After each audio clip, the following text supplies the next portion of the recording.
사실 저희는 국영수를 이제 다 설명을 해야 되거든요. 그러니까 대학 가는 방법부터 시작해서 국어 어떻게 공부하고 어떤 학생들이 1등급이 될지, 그 다음에 고등국어의 차이는 뭔지, 그걸 영어로 그걸 수학으로 쭉 설명을 드려야 되다 보니까 많은 내용을 사실은 되게 짧은 시간 안에 설명드릴 수밖에 없어서 제가 조금 말이 빠르다 하더라도 안 그러면 여러분의 귀가 시간이 늦어지기 때문에 좀 양해를 해주시고요. 그리고 오늘 나온 자료들은 따로 저희들이 그 배포나 이런 걸 안 해드리는 이유는 제 말에 좀 더 귀를 기울여 주십사 하는 마음으로 안 했고요.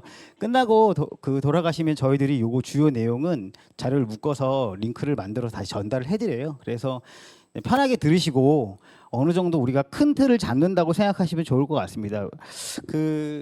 저희들이 가지고 있는 관점도 좀 그렇습니다. 그러니까 입시 뉴스 같은 거 계속 추적하다 보면 도대체 뭐가 뭔지 되게 어려워요. 그 뭐 의대는 늘어난다는데, 그리고 무전공은 확대되고, 그 다음에 이제 사실 인문계와 자연계 경계는 좀 허물어지는 것 같고, 또 고대가 논술이 다시 부활했는데 그게 나보고 어쩌라는 거고, 이런 식으로 뉴스를 한참 쫓아가다 보면 그 언론학에서는 경마 중계식 보도라고 하거든요. 1번 말이 2번 말을 앞섰고 2번 말이 다시 뒤쳐졌는데 뭐 3번 말이 그를 쫓아가고, 이런 걸 한참 따라가다 보면 그래서 도대체 큰 그림은 뭐고, 그래서 중요한 건 뭐고, 이런 거를 모를 때가 많거든요. 그래서 저희들의 설명에는 좀 전체적 관점, 그리고 큰 그림을 그리는 데 있어서, 그리고 중요한 핵심이 뭔가, 이런 거에 좀 초점이 맞춰져 있다고 생각하시면 될 것 같습니다.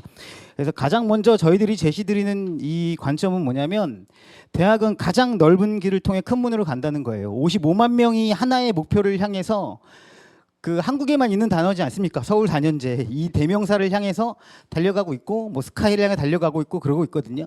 그러다 보면 지금부터 내가 무슨 전형을 통해서 무슨 대학 무슨 과를 뭘로 가야겠다 이렇게 생각하는 거는 굉장히 도박적일 수 있어요. 그 인생을 그게 도박처럼 살 수는 없으니까 그렇게 할 수는 없고, 가장 안정적이고 가장 많이 갈 수 있고, 그리고 가장 내가 학교 생활을 충실히 하다 보면 뭐가 가장 유리한가, 이런 거를 찾아나가는 과정이라고 생각하시면 되고, 그다음에 두 번째는 인생의 깊이가 있으신 학부모님들은 좀 덜 하거든요. 근데 우리 아이들은 무턱대고 나는 잘 될 거라는 그런 자신감이 있어요. 그래서 원서를 쓰고 나면 거의 반쯤 붙었다고 생각해요. 지금 고3들이 그래요. 원서를 썼을 뿐인데 이거 됐겠지? 이런 생각으로 마지막 파이널을 하는데 눈빛이 조금 약간 흐리멍텅한 것 같고 그렇거든요. 근데 이제 근거 없는 낙관은 좀 위험하다. 왜냐면 제가 이제 요 전에 한 10년 전쯤에는 10%만이 서울 4년제에 갔거든요. 65만 명 중에 한 6만 5천 명만이 서울 4년제를 갈 때 이렇게 얘기를 했어요. 딱 10%만 승리하는 게임이고 90%는 패배할 거라고. 너희들이 90%가 아니라는 보장이 없다. 이렇게 말을 했거든요. 그렇기 때문에 나는 잘 될 거라는 근거 없는 낙관은 좀 위험하다. 가장 강조드리고 싶은 세 번째는, 실력을 뛰어넘는 결과란 건 불가능합니다. 우리는 이런 걸 요행이라고 부르기로 약속을 했어요. 그러니까 뭐냐면 이거 마치 그런 거랑 똑같은데, 운동하지 않고 살 빼줄게. 거의 대부분 뭡니까? 그 대부분은 뭐 옥장판 같은 거에 불과하죠. 그 다음에 평균 수익률을 넘는 투자처가 있는데 어떻게 나한테 투자 한번 안 해볼래? 이거랑 똑같습니다. 그렇기 때문에 실력을 뛰어넘는 결과를 바라는 건 사실은 좀 불가능하다 일단 생각하시는 게 좋을 것 같고, 네 번째도 뭐 비슷하죠. 혹독해도 싫어도 현실을 제대로 바라보는 데서 일단 시작하지 않나 싶습니다. 그래서 우리 앞에 놓인 현실이 어떠냐를 좀 보면, 일단은 한 44만 명 정도가 태어난 세대고요. 그 다음에 입시를 하는 친구들은 35만 명 정도로 추정이 되고요. 거기에 이제 재수생을 섞으면 총 50에서 52만 명 정도가 아마 수능을 보지 않을까 싶습니다. 이 앞에까지는 당연히 기록이고요. 요 뒤부터는 추정치거든요. 그래서 한 50만 명 정도가 입시를 치른다, 이렇게 생각하시면 될 것 같고, 그 다음에 앞으로 나올 모든 얘기들의 가장 근본이 되는 건 바로 대학이 서열화되어 있다는 겁니다. 입시의 모든 출발이고요. 입시의 모든 종착지이기도 합니다. 만약에 뭐가 궁금하시면 대학이 서열화되어 있다라는 생각에서 출발하시면 아마 왜 그런지를 좀 이해하시는 데 도움이 될 겁니다. 그 고유명사죠. 중경외시, 뭐 건동홍, 이렇게 거의 외우고 있습니다. 그래서 이렇게 되고 있는데, 한 가지만 참고하실 건 뭐냐면, 그 지방 쪽은 이게 만들어진 지 오래된 짤이어서 지방 쪽은 좀 맞지 않을 수 있어요. 지방은 지금 뭐 서울 중심화가 되게 가속화되면서 지방 소멸 이런 말이 나오잖아요. 그래서 저희가 맨 마지막에 영상 뒷부분에 지방대를 넣어드린 거예요. 사실 유력한 대학들인데 충남대나 이런 데는, 그런 데들은 입결이 지금 하염없이 낮아지고 있거든요. 그렇다고 우리가 지방을 목표로 지금 고등학교에 가는 건 아니니까, 주요 대학 정원은 다음과 같습니다. 이거는 제가 실제로 다 계산을 한 거고요. 이 앞에 있죠. 지금 누구나 다 알듯이 그 스카이 위에 하나가 더 있지 않습니까? 소위 메디컬이라고 부르는 의치안약수가 존재를 하고 이게 총 정원이 한 1만 명 정도 됩니다. 그러니까 한 2%가 맨 앞에 있고요. 그다음에 이제 스카이가 저 정도 되니까 물론 뭐 교집합 중복되는 게 있긴 한데 대략 한 3, 4% 정도 되면 의대를 가든 스카이를 가든 한다고 생각하시면 될 것 같고요. 보통 아이들이 요 지역은 홍대를 마지노선으로 생각해요. 괜히 있어 보이잖아요, 홍대. 그래서 홍대까지 건동홍숙 라인이 한 8% 정도 된다고 보니까 한 4만 명 정도가 저기 있고요. 그 다음에 여기 밑에 쭉 보시면 서울인데 잘 서울이 있는지 모르는 한성대, 서경대, 삼육대가 있습니다. 그게 서울의 마지노선인데 뭐 저런 아까 이제 보여드린 영상 같은 거 보시면 서울 4년제가 어디까지라고 생각하세요? 그럼 또 다 달라요. 서울에 있으면 서울 4년제인지 아니면 이름이 있어야 서울 4년제인지 어쨌든 서울 수도권 유력 대학이라고 부르는 대학을 쭉 뽑아봤고 항공대나 교대나 교원대는 뭐 어디에 놓기가 애매해서 저희가 기타나 특수 이렇게 분류를 했거든요. 그러니까 대략 17% 정도면 우리가 이름을 알 수 있는 대학에 간다라고 생각하시면 되시고 그게 바로 7만 명입니다. 그러니까 내가 7만 등 안에 들면 돼 이렇게 생각하면 사실은 어느 정도 내가 이름 있는 대학에 가는 게 그렇게 어려워 보이는 일은 아닐 수 있어요. 실제로도 저는 그렇게 생각하는데 근데 이제 그걸 겪는 아이들은 좀 다르게 생각하긴 하죠. 왜냐하면 이런 얘기부터 먼저 드리는 건 사실은 이렇다라는 거고요. 대학 가기가 그렇게 어려운가 사실 그렇지도 않다라는 거예요. 대학 정원이 조금 줄었는데 인구는 그거보다 더 빨리 줄었고 서울 4년제 정원은 더 늘었거든요. 그렇기 때문에 우리 앞에 놓인 환경이 대단히 척박하거나 대단히 불리한 환경이다 이렇게 생각하지 않는 데서 저는 제대로 볼 수 있다라고 생각합니다.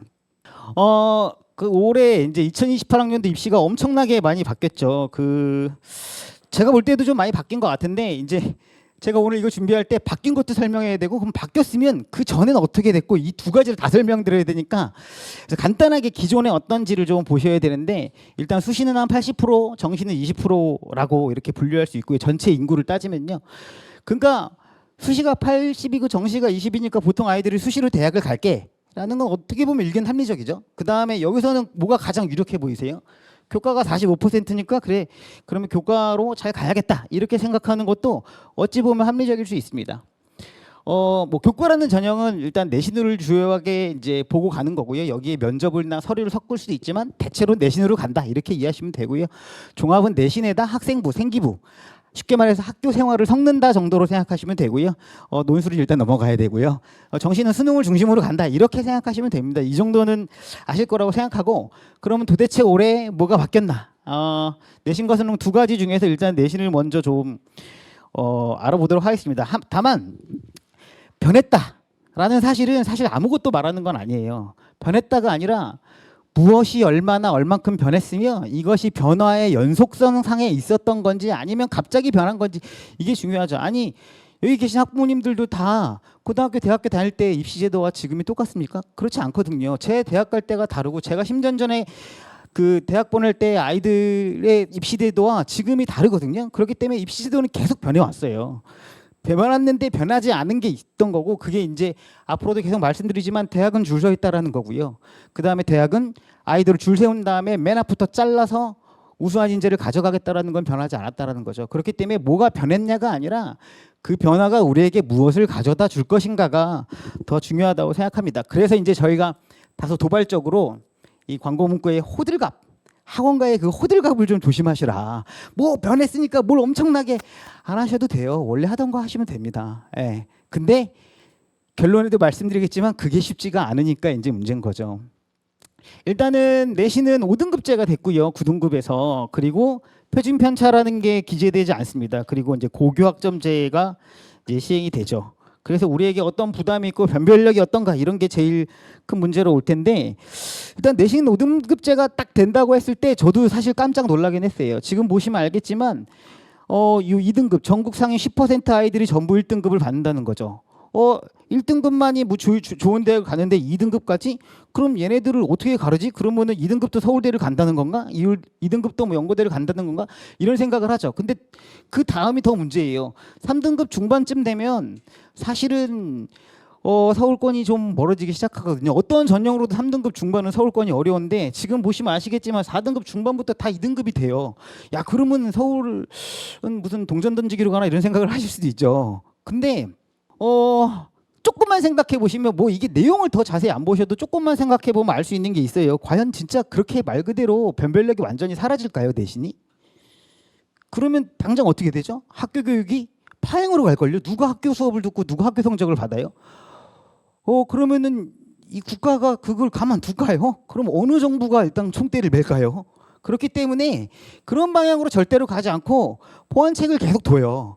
뭘 섞고 어떠한 방식으로 두는 거고, 그게 이제 뒤에 나오는 얘기들입니다. 일단 표준 편차가 기재가 안 된다고 하니까 실제로 어떤 식으로 가냐면 5등급으로 나오고 성취도 A, B, C, D로만 나오니까 표준 편차가 기재가 안 돼요. 표준 편차가 기재가 안 된다는 말은 뭐냐면, 조금 이제 입시에 관심 있으신 분들은 알 텐데 어떤 학교는 평균이 70이고요. 그 다음에 예를 들면 표준 편차가 30일이라고 칩시다. 이거 불가능한데 어쨌든 일단 그냥 해볼게요. 그 다음에 어떤 학교는 60이고 어떤 그 표준 편차가 5라고 해볼게요. 그럼 두 개가 뭐냐면, 평균이라는 건 다 아시다시피 점수 다 더한 다음에 인원수로 나눈 거잖아요. 그러니까 평균 70점이다라고 하면 점수 다 더해서 인원수로 나눴더니 70이래. 60이래. 그 확률과 통계 공부하신 분들은 금방 아는데 이것만 갖고는 아무것도 알 수 없어요. 이게 잘하는지 못하는지는 알 수가 없어요. 표준 편차는 뭐냐면 평균으로부터 얼만큼 흩어져 있는가예요. 표준 편차만큼 평균으로 많이 흩어져 있는 거고, 그러면 얘는 뭐냐면 이 학교는 잘하는 애는 되게 잘하는데 못하는 애는 되게 못한다는 걸 뜻하는 거예요. 근데 밑에는 표준 편차가 오잖아요. 그러니까 전교 1등, 그냥 이게 아닌데 그냥 이해를 돕기 위해서 전교 1등이 65점이고 전교 꼴등이 55점이라는 거예요. 어떤 학교일까요? 둘 중에 하나죠. 다 못하거나 아니면 다 잘하거나 둘 중에 하나인 거예요. 근데 잘하는 애들 수가 어느 정도 있잖아요. 왜냐하면 어떠한 고등학교 가서 1등 먹어야지 하는 애들이 있으니까. 그러니까 이 학교가 보통 뭐 자사고라든가 이런 학교가 되는 거예요. 저는 좀 과장된 비율을 들었는데 표준 편차가 보통 20으로 설계를 하는데 한 10 정도 되면은 자사고다 이렇게 생각을 하는 거죠. 근데 이런 것들이 다 사라진다는 거예요. 그래서 이제 걱정 마라. 서울대가 걱정 마세요. 이 뭐 성취도 비율로 할 수 있습니다라고 하는데 많은 사람들이 그게 가능한가 이런 생각이 들으니까 학교를 구별 지을 수가 없다. 어떤 학교가 좋은 학교고 어떤 학교가 뭐 잘하는 학교를 구별 지을 수 없다라는 게 이제 그렇게 된 거죠. 그러다 보니까 내신은 완전 무력화됐어라고 할 수 있다는 건데 그렇지가 않습니다. 일단 먼저 교과 전형의 커트라인은 지금 보시면 아시겠지만 2점대 중반이면 교과 전형에서는 이미 뭐냐면 지방이나 서울이나 서울 외곽이나 수도권 대학에 섞여 들어와요. 그냥 간단하게 이야기하면 그 현재 등급으로, 바뀐 등급으로 말고요. 현재 등급이 2.5 정도면은 서울이 컸나요. 진짜 아까 그래서 이제 보여드린 거예요. 무슨 서울의 이제 외곽에 탑 40 정도, 40위권 대학들은 이제 한 3.0대도 어떻게 밀어볼 수 있긴 한데 2.5가 넘어가면 그냥 교과는 못 쓴다 생각하시면 돼요. 바뀐 지금 예비고일들의 등급으로는 1점대 후반이 될 거예요. 1.9 정도 되면은 서울이 좀 어려워지기 시작한다라고 생각하시면 돼요. 근데 아까도 말씀드렸지만 그럼 얘네들은 누가 갈라줄 거냐 이런 건데, 모든 시험에서 10%를 받아야 되는 게 바로 2.0이거든요. 그게 진짜로 사실은 굉장히 어렵다는 거예요. 자, 지금 4등급제, 9등급제에서 4%가 1등급이에요. 그러면 1학년 1학기부터 3학년 1학기까지 공통과 일반 선택 모든 시험에서 1.0을 받는 학생은 몇 명일까요? 1등급을 다 받는 학생. 그러니까 자기 내신 성적표에 1.0을 찍는 학생은 그 메가스터디의 조사에 따르면 200명밖에 안 된다는 거예요. 학교가 서울 그 전국의 고등학교, 그러니까 대학을 보내는 고등학교가 1,700개 정도 되는데 전교 1등이 1,700명이죠. 그중에 딱 200명만 1.0을 받아요. 그래서 아까 보여드린 거예요. 1.3 정도 되면 대충 전교 1등 할 수 있어요. 1, 2를 왔다 갔다 한다는 거예요. 어떤 거는 자기가 약할 수도 있고 미끄러질 수도 있지만 종합해서 1등을 먹는 거지 111을 찍는 게 아니라는 거죠. 그럼 바뀐 제도하에서는 바뀐 제도하에서 1.0 만점을 찍는 애들은 7,000명이 될 거라는데 저는 이것도 너무 낙관인 것 같긴 해요. 1.0을 찍는 애가 7,000이라고 치면 7,000은 누가 그러면은 변별력이 없는 거예요? 메디컬이 없는 거예요. 7,000은 대부분 다 의치한약수로 갈 테니까. 그 밑에는 뭐가 되기 시작하냐면 분화가 되고 구분이 조금씩 되기 시작한다는 건데 예전보다는 덜 된다는 의미를 갖고 있는 거죠. 그러니까 모든 시험에서 10%를 맞습니다라고 한다면 시험에서 500명짜리 학교가 없으니까 300명짜리 학교에서 30등 내에 한 번도 빠지지 않고 50개의 시험을 다 든다는 건데, 그런 아이들이 10%에 언저리에 있는 아이들일까요? 그거보다 상위권일 거예요. 조금 미끄러져도 그쵸 1등급을 먹는 아이들이니까 대충 상위 5%의 아이들이 1.0을 받겠구나 이런 생각을 하시면 된다는 거예요. 그러니까 2등급 되면 큰일 난다. 굉장한 호들갑이에요 사실요. 그러니까 지금도 마찬가지인데 지금도 2.0을 찍는 애들은 이렇게 찍는 게 아니라 1, 2, 3, 2가 좀 있고 1 한두 개 있고 어떤 건 3으로 미끄러지기도 하고 이렇게 하면서 2.0을 만들어 간다고 보시면 됩니다. 근데 이제 그거보다 더 큰 문제가 있는 거예요. 사실 그 전에 예전에 처음에 발표될 때는 무슨 절대평가니 이런 얘기가 있던 건데 그거보다 더 큰 문제는 바로 선택 과목이 달라졌다는 거예요. 이거는 기존이에요. 그러니까 공통이 있고 일반 선택이 있고 진로 선택이 있습니다. 쉽게 얘기하면 전공 필수가 있고 전공 선택이 있다. 그래서 필수 과목들이라고 부르는 거 선택이지만 필수인 것 같은 과목들은 9등급제예요. 그러니까 등급을 나눠주는 거고요. 진로 선택은 꼭 등급을 나누지 않으니까 A, B, C로만 줘요. 근데 A를 한 90%까지 주고 시험이 엄청나게 쉬워요. 그러면 교과에서 내신으로 대학을 가르는 전형에서 이걸 반영할까요? 반영을 거의 안 합니다. 별로 의미가 없어요. 누구나 A를 받는다 이렇게 생각할 수 있어요. 그 교과로 쓸 아이들이면. 그렇기 때문에 별로 의미가 없는데 종합에서는 의미가 있던 겁니다. 근데 지금 어떻게 바뀌냐면 이게 교육부 자료인데요. 공통이 있고요. 일반 선택이 있고 진로 선택이 있고 융합 선택이 있어요. 과목 보시면 아시겠지만 융합 선택은 실생활 영어 회화, 세계 문화와 영어, 여행 지리, 금융과 경제 생활, 대학 교환 과목 같죠. 그렇기 때문에 얘는 등급제가 아니에요. 얘는 성취평가제로 갈 거고요. 얘는 등급을 내지 않습니다. 얘 체능하고 얘는 등급을 내지 않지만 공통, 일반, 진로까지 내버려요. 그러니까 아까 보여드렸던 진로 선택 과목은 지금 보통 3학년들이 들으니까 3학년 때 내신 부담이 좀 적거든요. 근데 그 말은 나중에 3학년 때 내신으로 역전을 못 한다는 것도 의미하긴 하는데 어쨌든 내신 부담이 적은데 지금 이 아이들은 3학년 때까지 내신을 3학년 이렇게까지 계속 가져갈 수밖에 없어요. 물론 학교가 그 과목 배치를 어떻게 하냐에 따라 다르긴 한데 제가 볼 땐 3학년 1학기까지 갈 것 같아요. 왜 그러냐면 제일 문제가 되는 건 바로 여기예요. 이게 소위 말하는 과학에서 투과목이라고 부르는 건데요. 그 수능에서 딱 1% 정도 선택해요. 자연계들이 딱 1%만 선택하거든요. 그러니까 투과목을 안 보는 애들이 훨씬 많아요. 그 어렵기로 유명하거든요. 투과목이. 이 투과목이 물투, 화투, 지투, 생투인데 이게 4개로 쪼개져요. 그러면은 이런 가정을 하실 수 있어요. 200명이 있는 학교라고 쳐요. 그러면 8개로 나누니까 계산하기가 되게 어렵네요. 240명으로 하겠습니다. 240명이 있는 학교에 8개로 나눠진다고 칩시다. 그러면 하나당 30명씩 들어간다고 가정해 볼게요. 그냥 순수 가정이니까요. 그럼 30명이 딱 들어갔는데 그 안에서 10%를 해야 돼요. 근데 전교 1, 2, 3등이 거기 있으면은 들어가자마자 자기는 이제 2등급을 맞기 시작해요. 근데 어떻게 모든 과목에 1등급을 해요? 불가능하죠, 사실요. 그러니까 선택을 뭘 하냐에 따라서 이게 지금 들어갔을 때 몇 명이 앉아 있을 거냐 이렇게 되는 거예요. 그러다 보니 그 안에서도 등급을 다 내버리니까 여기에서 그러니까 사실 등급 경쟁은 훨씬 더 빡세졌어요. 훨씬 더 힘들어졌고요. 그러니까 대충 뭐 A 맞고 치우고 수능 준비해야지 아닐 수 있어요, 이젠요. 이것도 봐야 되는데 들어갔는데 안 되면 이제부터 눈치 싸움을 하는 거죠. 이거는 내가 좋아해도 듣지 말아야겠다. 전술적으로 후퇴할 수도 있는 거예요. 이런 상황이 벌어지게 됐다는 게 지금 입시예요. 그러니까 웬만한 컨설턴트들 무슨 입시를 다루는 모든 사람들이 내신 변별력이 없어졌다는 건 사실 말이 되지는 않습니다. 일부층 최상위권에서는 그럴 수 있다. 그러나 그 이하는 그렇지 않을 가능성이 높다. 근데 하나는 있죠. 아까 등급제 보시면 아시겠지만 34% 뒤로 밀려버리면 되게 어렵거든요. 그러니까 내가 내신을 냈는데 3점이 앞자리에 있다? 그럼 좀 어려워지긴 한다는 건데 어쨌든 어떻게든 2등급 안에 들어가야 되니까 그러니까 뭐냐면 급간이 짧아질수록 타격이 커져요. 등급이 떨어질수록 타격이 커진다. 이렇게 생각하시는 게 좋은 것 같습니다. 자. 그래서 결과적으로 고교학점제는 무력화가 됐다라는 게 대부분들의 이제 뭐 진단이에요. 당연히 그렇죠. 절대평가가 아니니까 이거를 누가 이렇게 자기가 진로대로 이렇게 선택하겠습니까? 그렇지가 않죠. 그러다 보니 이제 눈치 싸움도 해야 되고 상대평가가 되면서 이제 무력화됐다라고 생각하시면 될 것 같습니다. 그래서 호들갑을 조심하셔야 돼요. 실제 있는 문구를 따왔습니다. 제가 이거 보고 아리송했거든요. 고교학점제에 맞춰서 최적의 수업은 뭘까? 어차피 영어는 다 똑같은데 영어는 바뀐 게 없습니다. 영어는 그냥 들으면 돼요. 물론 선택 과목 뭐냐에 따라 다르긴 할 텐데 그런 거는 존재하지 않는다. 오히려 경쟁은 더 빡빡해졌다. 이렇게 생각하시면 될 것 같습니다. 수능은 뭐가 바뀌었냐? 수능이 엄청나게 또 바뀐 것처럼 얘기하십니다.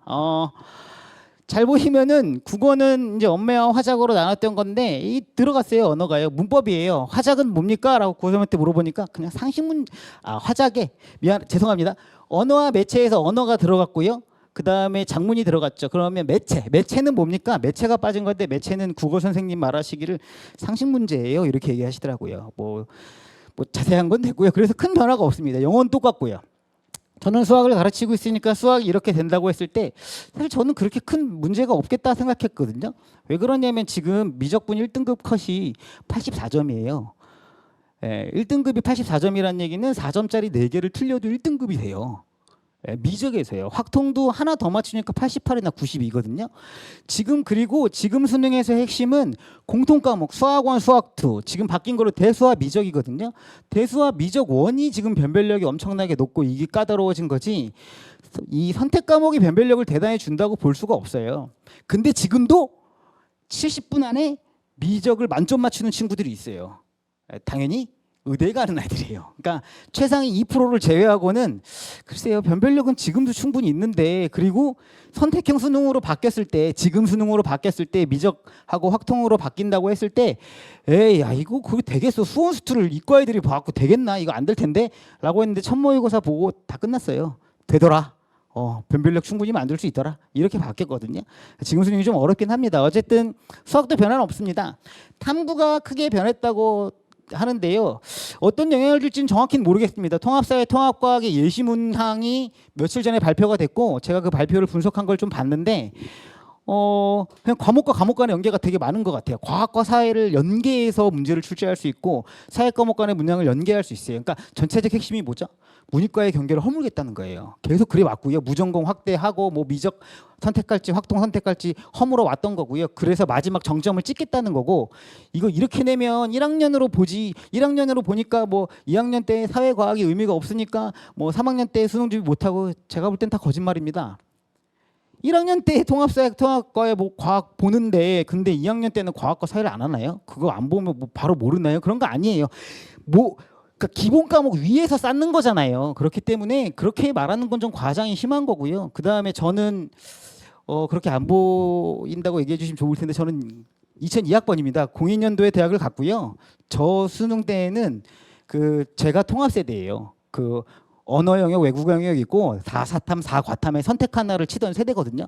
그때도 충분히 여러 가지로 변별력을 줄 수 있었기 때문에 이 수능이 이런 데서 변별력을 못 줄 거다. 이건 제가 볼 땐 되게 순진하거나 아니면 호들갑을 떨거나 둘 중에 하나인 것 같습니다. 물론 지켜봐야 될 건 있어요. 제가 뭘 다 아는 건 아니니까. 자, 이렇게 바뀌었습니다. 그래서 핵심은 뭐고 그래서 어떻게 대학에 갈 거냐. 사실 제일 중요한 건 어떻게 대학에 갈 거냐잖아요. 그래서 먼저 대학 입시에 대해서 이해를 하셔야 되는데 이게 제가 아까 보여드린 표입니다. 수시가 80%고요. 교과가 45%죠. 저는 이제 수학을 하니까 이런 걸 보면 못 참습니다, 사실. 왜냐하면 통계는 언제나 함정에 빠지거든요. 그래서 목표를 정해야 돼요. 목표가 서울 수도권입니까? 아니면 지방까지 갈 겁니까? 근데 보통 1학년 때는 2학년 때는 다 뭐죠? 서울 단신제 수도권 가야겠다라고 생각하시죠? 그러면 통계를 다시 읽으셔야 돼요. 왜냐하면 이게 진정한 비중이에요. 서울 수도권을 놓으면 교과는 20%밖에 되지 않습니다. 그리고 정시는 35%까지 오르고요. 논술은 7.2%예요. 지방은 60%를 교과로 뽑고요. 정시를 거의 뽑지 않고요. 논술은 더더욱 뽑지 않죠. 왜 그런지 생각해 보면 되게 금방 나와요. 왜 그럴까요? 지방 대학이 왜 교과를 많이 뽑을까요? 서울은 교과 점수가 좋은 애들이 저 받아주세요 하고 달려들고요. 지방은 살아남아야 되잖아요. 지방 대학이 소멸하지 않고 통폐합당하지 않으려면 점수 좋은 애들 내려오세요가 돼야 되기 때문에 전형이 이렇게 굴러가는 거고 그 다음에 교육부가 얘기하고 있는 건 교과는 10% 맞추십시오. 그 다음에 서울 정시는 40% 주요 대학은 정시 40% 맞추십시오예요. 근데 이것도 다시 살펴보셔야 돼요. 이것도 제가 다 계산을 다시 한 거예요.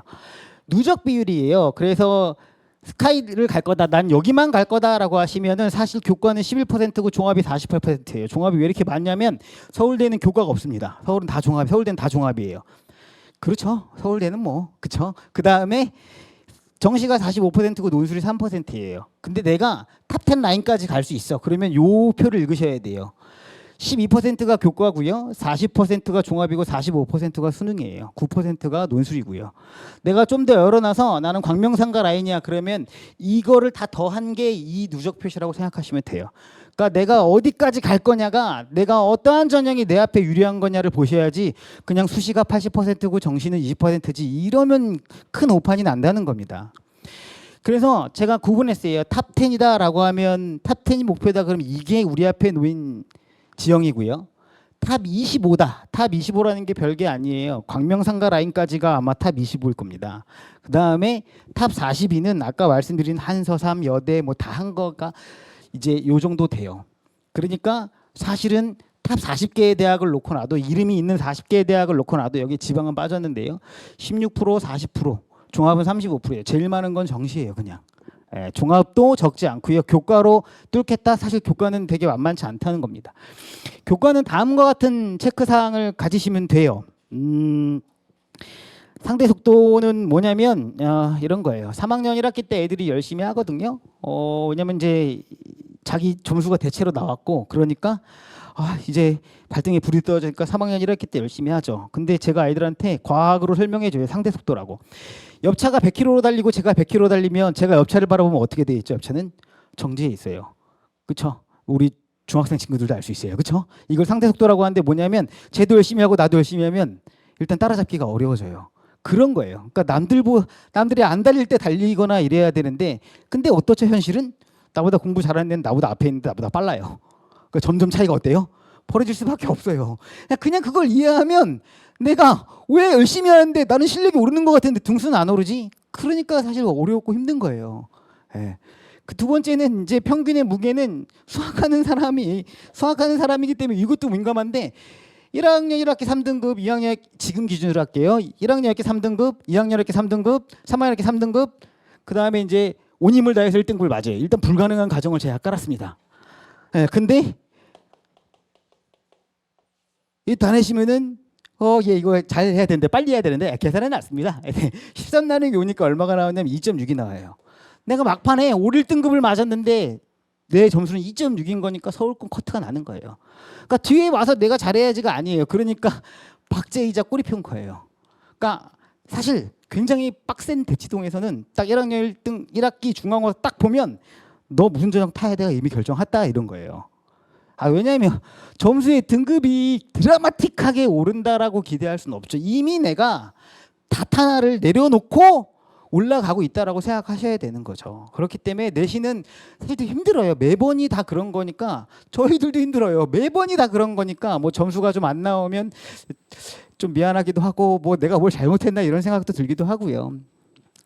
그다음에 이제 수능 최저는 조상님이 대신 맞춰주는 건 아닙니다. 수능 최저가 이렇게 구성되어 있는데 이건 2등급 대학이고 3등급 대학인데 3합7 3개 합해서 7이니까 7등급이니까 예를 들면 뭐 2, 2, 3 같은 거예요. 국어 2, 영어 2, 수학 3 맞으면은 이제 서울시립대 갈 수 있어요. 근데 국어 2, 영어 2 그다음에 뭐 수학 3 맞고 탐구 2개 안 말아먹으면 서울시립대 갈 것 같긴 한데 물론 조금 어렵긴 한데 어쨌든 그러면은 그 근처 대학 어떻게 밀어넣을 수 있을 것 같거든요. 그러니까 수능 최저가 사실은 그 대학 입장에서는 너무 낮에는 들어오지 마 이런 거예요. 학교에서 잘하니? 전국에서는 이거를 좀 보는 거예요. 그렇기 때문에 수능 최저가 빡센데 수능 최저가 어떻냐? 경희대가 73%가 충족이 되고요. 고대가 57%를 충족하고 서강대가 74%를 충족해요. 고대 수시에 합격을 했는데 50% 가까이는 떨어진다는 거예요. 수능 최저를 못 맞춰서요. 서울시립대가 이걸 잘 발표하는데 서울시립대가 53%고요. 숭실대 국제법문은 작년에 20%를 충원했대요. 나머지 80%는 우수 다 떨어진 거예요. 그러니까 교과로 내신 잘 봐야지 그러면 수능 최저는 대신 맞춰주지 않죠. 그러니까 당연히 무슨 생각이 들어요? 수능 최저 피해서 최저 없는 대학을 가야지. 어떻게 되겠습니까? 교과 커트라인이 올라가죠. 그 수능 자신 없으면 교과 높은 애들이 다 거기 쓰잖아요. 최저가 있는 게 나아요, 사실요. 왜냐하면 이렇게 되면 뭐예요? 나보다 성적 높은 애들이 다 앞에 떨어지니까 내가 맞추면은 내가 뒤에서 붙는 거예요. 자, 굉장히 힘드시죠? 이거 봐도 대학 어렵네. 그렇죠. 지금 되게 어려워요. 자, 이제 종합을 보겠습니다. 사실 종합은 제가 되게 할 말이 너무너무 많아요. 종합은 구성이 이렇습니다. 한 30-40% 갑니다. 체크는 이거예요. 뭘 평가하고 어떤 생기고 뭐가 좋고 커트라인이 어떻고 뭐 이런 겁니다. 체크하실 목록들은요. 고교 블라인드입니다. 고등학교 어디에 나왔는지 이제 가리고 심사예요. 무슨 뭐 하나고를 나왔든 어딜 나왔든 다 가립니다. 근데 그러면 일반고가 유리하겠지? 그렇게 대학이 만만치가 않습니다. 입학사정관들이 가장 먼저 입학사정관이 되면 하는 일이 1700개 학교를 다 외우는 거래요. 그리고 나서 실제로요. 서울대가 2021년부터 블라인드를 시행했는데 서울대가 블라인드 시행 전보다 시행 후에 더 많이 우수한 학생들을 걸러냈다는 통계가 있어요. 그러니까 다 알아요. 왜냐? 1등한 학교들은 뭘 개설하고 무슨 과목? AP 미적분학. AP 대학 그냥 교양 같은 거라고 보시면 돼요. 그거 어디가 개설하죠? 하나고가 개설하거든요. 이거 있으면 하나고예요. 평균이 높은데 표준 편차가 작네? 그거 어딘지 다 알아요. 250명짜리인데 전공 1번어가 있네? 한영이라는 겁니다. 다 알아요. 그래서 무슨 말을 하냐면 300개까지는 다 구분한다는 거예요. 300개 미만은 솔직히 구분 못하겠다 이렇게 할 수 있죠. 근데 웬만하면 다 알아요. 방과 후 삭제됐고 뭐 독서, 수상 다 미반영됐어요. 왜죠? 난리가 났잖아요. 브로커들이 판치고 누가 대신 써주고 뭘 봅니까? 이런 걸 봅니다. 내신 보고요. 내신 많이 봐요. 내신을 봐요. 내신을 조금 만회하는 거지 내신 많이 봅니다. 어쨌든 세특 보고요. 수업에 어떻게 참가했는지 뭐 이런 거고 제가 이걸 뭐 지금 다 설명하면 30분만 더 주시면 쫙 설명드릴 수 있는데 어쨌든 그렇습니다. 그래서 비교과 영역이 이런 거예요. 자율, 동아리, 봉사, 진로, 시간만 보고요. 의미 없다는 거죠. 학교 프로그램이고요. 별 의미 없다는 거예요.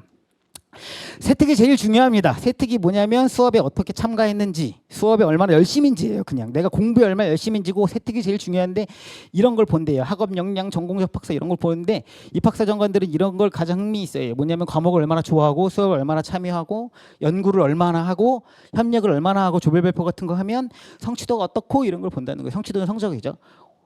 잘 보셔야 돼요. 5번만이 학원이 해주는 거예요. 발표와 토론. 금방의 학원들 보면 발표 토론 엄청 강조하는데 이건 그냥 그 요소 중에 하나예요. 그거 잘한다고 간다는 게 아니라는 거예요. 진짜 생기부입니다. 이거 저희 수강생이에요. 네, 3학년 아이들 지금 수업 듣고 있으니까 저희 수강생 거예요. 좀 읽어보시면 너무 시간이 없어갖고 제가 대충 뭐 학습지를 차분하게 잘 정리했고요. 수업에 참여 노력했고요. 역사 속 과학 발표했는데 뭐 적극적인 탐구 태도 돋보였고요. 충실하게 서술했고요. 뭐 멸치 해부도 해봤고요. 세밀하게 스케치도 했대요. 멸치는 왜 해부했을까요? 어쨌든 천연지시하게 색변을 관찰했고요. 실험을 원활히 수행했대요. 굉장히 길어요. 이만큼이 과목마다 다 들어가요. 엄청 길죠. 죄송하지만 진짜로 그냥 평이한 생기부예요. 아무런 가점도 받을 수 없어요. 길다가 핵심이 아니에요. 선생님 안 좋은 말이 없는데요. 생기부 안 좋은 말 쓰면 3명이 심사해야 돼요. 왜냐면 그건 이제 낙인이니까 그거 있으면 대학이 안 받아주니까 애가 진짜로 무슨 예의가 없고라고 써 있으면은 그거 3명이 다 합의한 거고요. 교장도 도장 찍은 거예요. 진짜로 문제가 큰 거예요. 그러니까 생기면 안 좋은 말이 없어요. 자, 두 번째 겁니다. 2학년 경제예요. 이거는 저희 거 아니에요. 저도 어디서 카피해 온 건데 이거 오타 있을 텐데. 자, 어쨌든 해박한 경제 지식을 바탕으로 자, 이 상황은 부동산 시장을 면밀히 살펴보고자 관련 기사를 분석함. 이제 일단 건설사의 도선이기 이런 거 요새 거죠. 프로젝트 파이낸싱 요새 얘기죠. 자이언트 스텝 요새 얘기죠. 그걸 가지고 면밀히 살펴보고 후속 탐구를 진행했고 어쩐 거 뭐 이거 했대요. 이거를 컨설턴트가 빗불을 줬습니다. 모 영상에서. 왜냐? 후속 탐구는 진행했는데 이게 후속 탐구의 내용이 뭐고 이후에 무슨 독서로 연결됐는지가 없다라는 거예요. 근데 이 정도가 되면 빗불이에요. 그러니까 누가 잘 쓰죠? 저런 걸 열심히 하는 아이들이 잘 쓴다는 겁니다. 어쨌든요. 커트라인은 마이너스 0.5, 1.0까지 낮아요. 그러니까 2.27로 교과에 홍대를 붙으면 학종은 2.9까지 붙고요. 고대 동문과가 3.43이에요. 3.43 아이들이 고대 동문과 갈 수 있습니까? 이렇게 물어요. 당연히 아닙니다. 맞는데요. 커트라인 좀 빼시면 맞는데 그렇지가 않습니다. 특목자사고 학생들이 바로 3등급으로 스카이를 갑니다. 저희 영어 조교님 성균관대 글로벌 경영학과라고 성균관대에서 가장 높은 그 학과거든요. 고양외고 3등급인가 했대요. 그리고 그걸 가는 거예요. 서울시립대 이걸 다 공개하는데 교과 1.89인데 종합 전체 3.07이에요. 다 누가 붙어요? 뒤에서? 특목자사고 애들이 낮은 등급으로 붙어요. 70% 컷은 게다가 뭘 의미하냐면 성적이 나빠서 간다는 게 아니라 성적이 조금 안 좋지만 다른 걸로 뒤집었다는 거예요. 그러니까 뭐냐면 내가 뒤집힐 수 있다는 생각을 해야지 내가 성적이 안 좋아도 쓸 수 있다고 생각하시면 절대 안 된다는 거예요. 내가 그러니까 아이들한테 같은 점수 대비에 생기부가 좋아 안 좋아를 묻고 평이에요. 그럼 쓰지 말라고 해요. 왜 원서 낭비를 하지? 이렇게 얘기해요. 괜히 나 것만 같죠. 불편한 진실을 얘기를 해야 합니다. 이거는 타이핑을 칠 수가 없어서 그냥 했습니다. 도대체 이게 누구한테 유리한 전형인가요? 자, 지금도 그러실 텐데요. 1학년 학부모님들한테 여쭤보면 답이 금방 나와요. 왜 일반고 가셨어요? 그러면 뭐 때문이죠? 내신 잘 달라고요. 이렇게 얘기해요. 그러면 내신이 좀 안 좋은데 대학을 보낼 수 있는 방법이 뭐겠습니까? 종합이죠. 그러니까 이 전형은 특목자사고 애들 보내려고 만든 전형이에요. 원래 제도 자체가 미국에서 영국에서 이거를 도입할 때 넘어올 때 전부 다 그런 아이들을 보내려고 한 거예요. 점수가 좀 낮아도 전국 단위로 보면 우수한 학생들 들여보냅시다 라고 한 거예요. 데이터가 말해주는 게 있잖아요. 교과 전형 고대인데요. 교과는 98%가 일반고인데요. 종합은요 57%만 읽어본 거고 자사 외고가 이만큼 먹어요. 이거는 최저가 있는 전형인데요. 최저가 없는 전형은요 일반고가 20%밖에 안 돼요. 14%밖에 안 돼요. 그러니까 특목 자사고 애들 들여보내려고 한 거예요. 이게 보통 우리가 생각하는 거 아닙니까?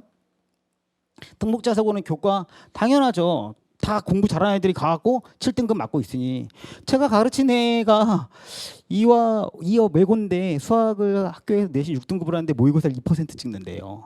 네. 종합이 그래서 얘네들이 잘 가요. 일반고 잘 못 가요. 이게 사실이에요. 근데 왜 자꾸 일반고에서 점수 안 좋으면 종합 가라 이런지 모르겠어요. 사실요. 점수가 안 좋으면 그냥 맞춰 가야 돼요. 어쩔 수가 없어요. 그렇다고 일반고는 무조건 안 좋은가 이런 건 아니에요. 어디 가도 그 탐구 보고서 잘 쓰고 독서 활동 잘하고 그냥 연구하는 거 좋아하고 공부에 관심 있고 학업에 관심 있는 아이는 일반고 가서도 그렇게 쓰고요. 자사고 가도 그렇게 써요. 근데 보통 어떤 학교가 이걸 잘 쓰죠? 노하우가 많죠? 프로그램이 다양하죠? 특목 자사예요. 그러니까 그렇죠. 그러니까 학교마다도 차이가 있긴 하다는 거예요. 물론 저희들의 뒤까지 계속 들으시면 아시겠지만 저희들의 철학은 어디에 있는 뭐 분위기가 어떻고가 아니라 자기가 어떻게 할 것인가가 먼저라고 생각하는 거예요. 3번이 제일 어렵죠. 누구 성기부를 잘 써주죠? 공부 잘하는 애예요. 일반고도 공부 잘하는 애를 잘 써주세요. 왜냐하면 되는 애들 밀어주기죠. 그게 불편한 진실이고 그거 뉴스만 검색해봐도 다 알잖아요.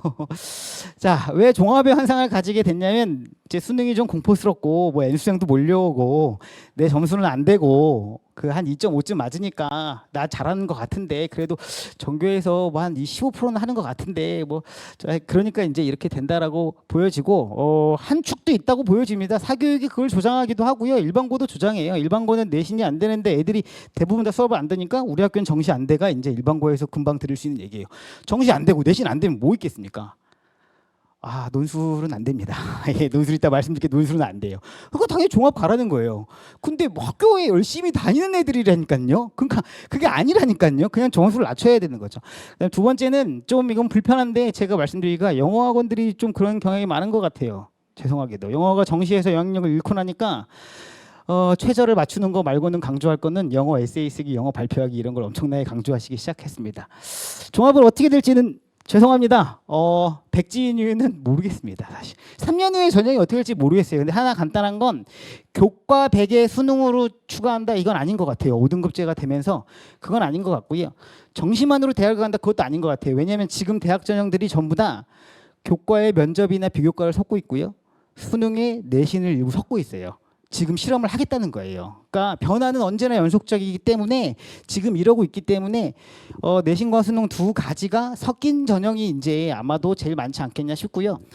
대형에서 많이 예측하시는 건 면접과 논술은 아닐 수 있다. 대학이 돈을 따로 내야 되고 자기들이 준비해야 되니까 남들 손 탈 수 있는 건 생기부와 수능이죠. 어쨌든 뭐 최저 얘기도 해야 되는데 논술은 안 됩니다. 그냥 안 된다고 생각하시고 넘어가겠습니다. 논술 백전형은 최저가 없는 연세대는 이런 겁니다.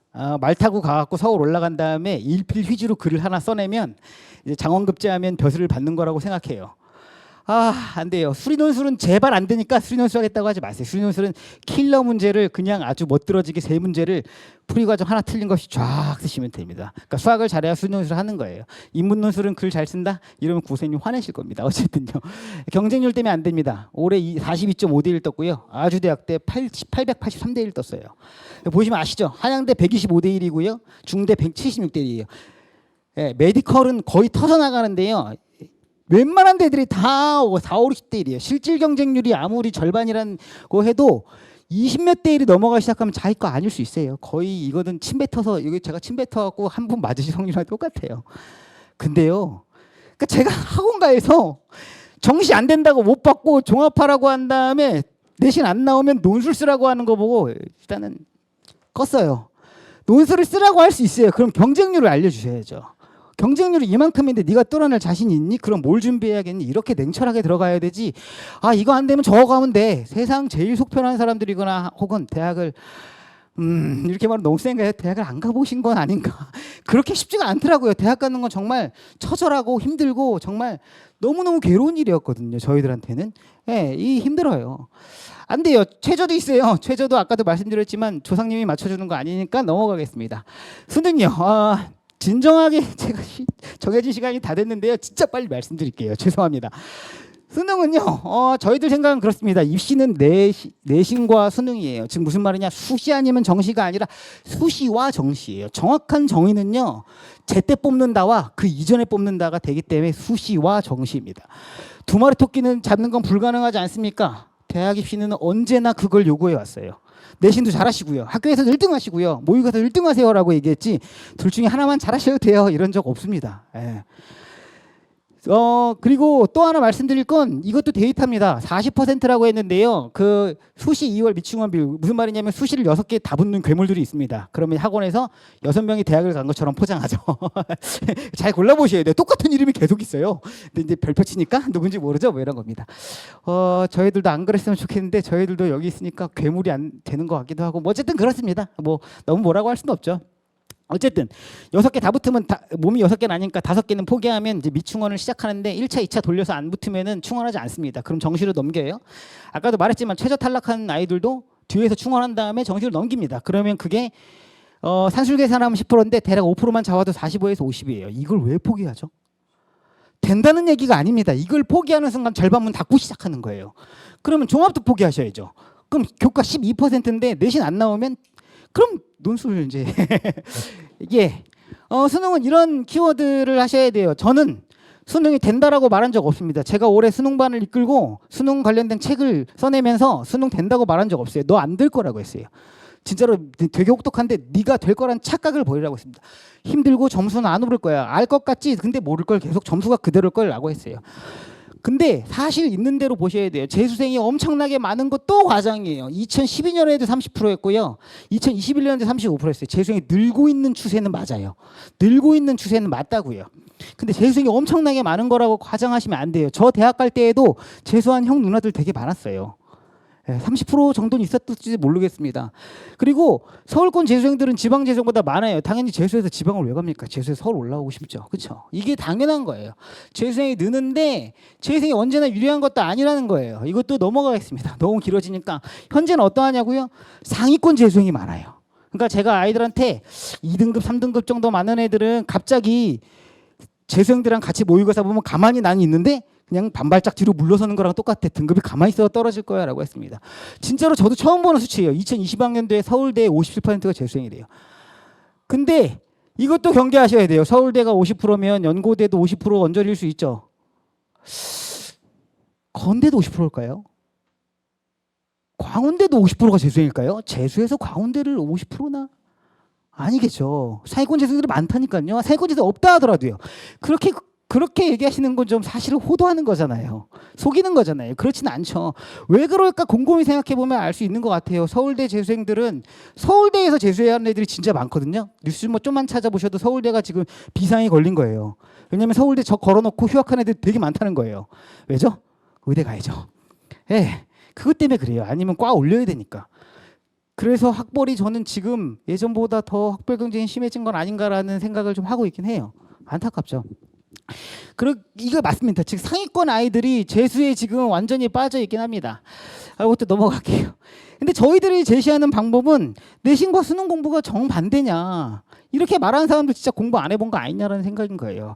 있어요. 있는데 갓반고라고 부르는 데들 있잖아요. 강남에 있는 일반고라든가 자사고라든가 이런 애들은 아까도 말씀드렸지만 내신 6등급인데 모의고사 2% 찍는 애가 있긴 해요. 예, 수학에서요. 근데 뒤집을까요?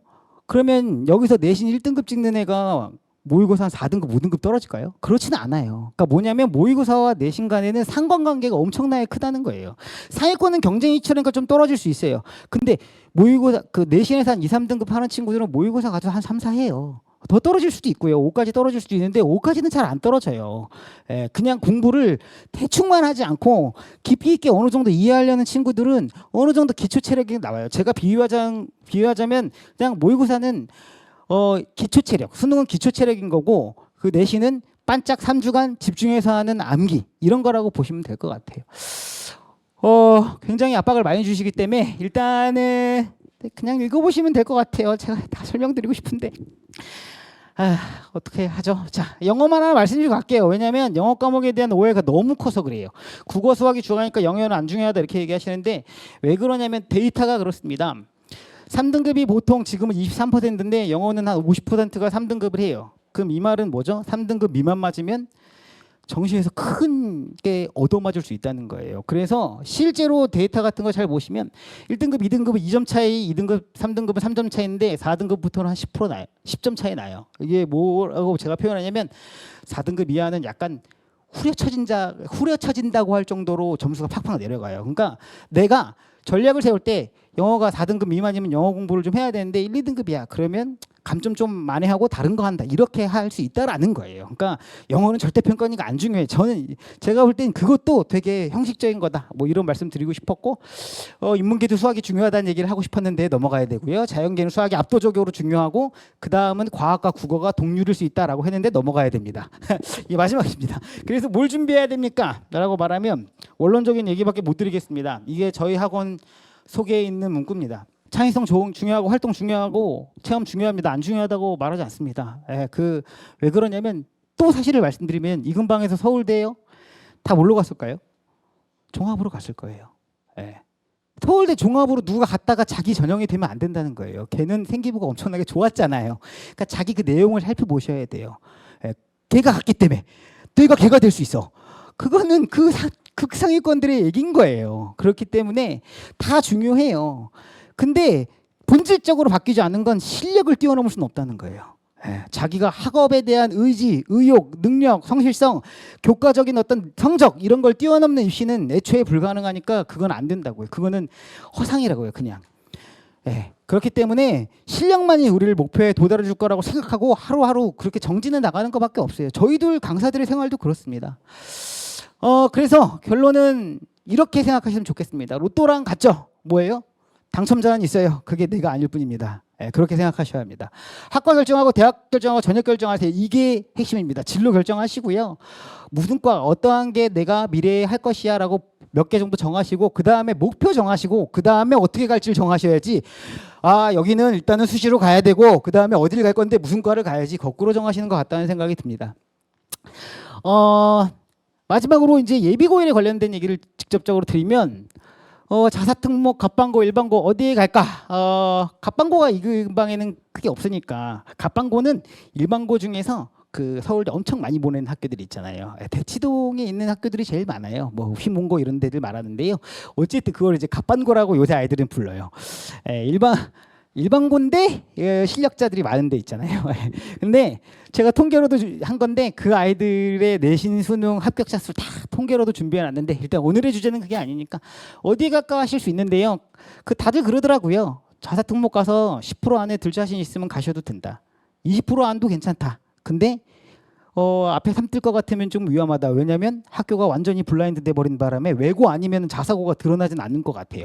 과목명으로 판단할 수 있는 데가 아니면 자사고를 골라내는 게 이제 어려워졌어요. 표준 편차 때문에. 서울대는 된다고 했으므로 좀 지켜보시긴 해야 될 것 같지만 어쨌든 성적으로 좀 판단하셔야 됩니다. 근데 이 근방에 특히 갈 데가 없어서 어쨌든 두 번째. 그래서 요 근방의 학교들의 정보를 말을 안 할 수가 없는데요. 이거 보시면 돼요. 저는 수학을 가르치니까 수학으로 말씀드리면 요것들 쭉 보시면은 되는데 그렇죠. 요 두 학교가 이제 순위가 좀 높은 학교들이긴 하죠.